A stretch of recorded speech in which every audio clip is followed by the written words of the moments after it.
রোহান,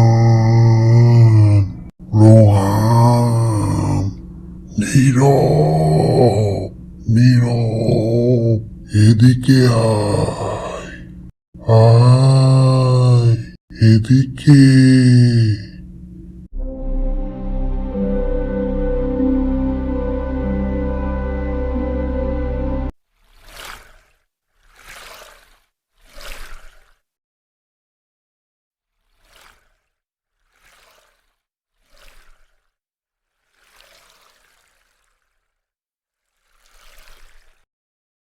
দুইটা বাচ্চা নীরব ও রোহান পুকুর পাড়ে বল নিয়ে খেলছিল।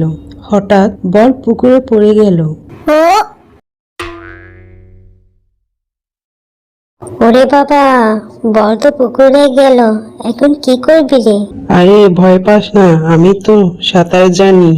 তুই সাঁতার জানিস? কবে শিখলি? গতকাল ইউটিউবে দেখলাম, খুব সোজা, হাত পা এমনি এমনি নাড়তে হয়। কি বলিস? ইউটিউব দেখে সাঁতার শেখা যায় নাকি? আমি তো ম্যাজিক শিখতে গিয়ে হাত মোচকা খেয়েছি। আরে ধুর, ইউটিউব না থাকলে মানুষ আগুন জ্বালাতো কি করে?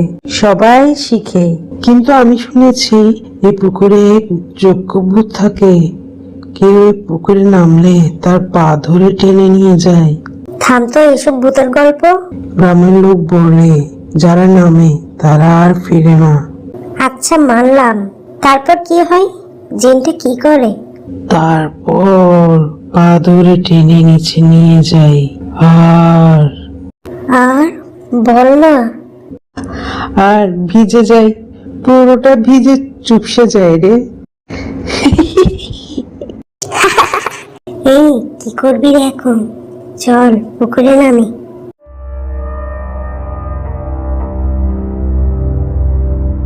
এই ছেলেরা, তোমরা এখানে কেন? জানো না এখানে কারো আসা নিষেধ? বাড়িতে ফিরে যাও এক্ষুনি, আর না হলে মাকে নালিশ দিব।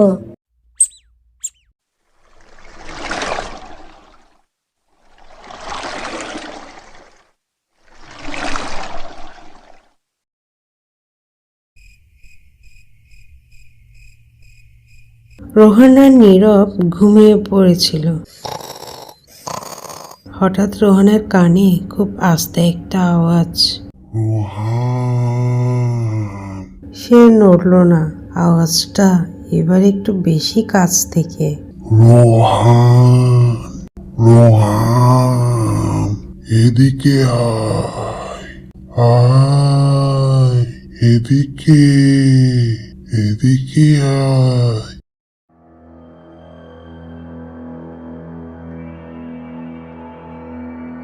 ওই একই সময় নীরব তার ঘর থেকে বেরিয়ে এলো। দুজনেই খালি পায়ে হাঁটছে।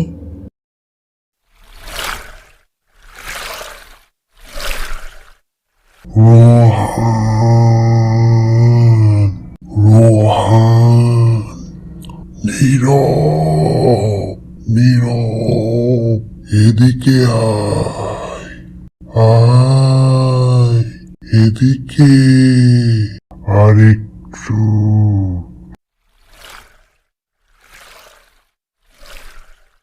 আরেকটু, আয়।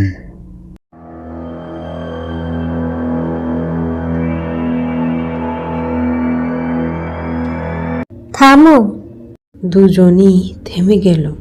এদের ডাকিস না, ওরা বাচ্চা। ওরা আমার কাছেই আসছিল। বাচ্চাদের ডাকিস না, তুই নিয়ম জানিস? আমি ডাকিনি, ওরাই এসেছে। মিথ্যে বলিস না, ওদের ঘুম ভাঙিয়ে এনেছিস তুই। ওদের ওপর তোর এত দরদ কিসের?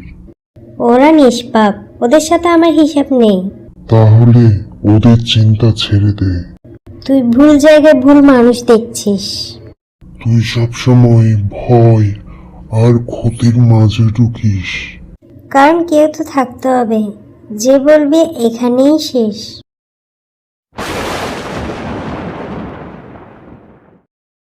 সব ডাক একদিন শেষ হয় না সুপর্ণকা।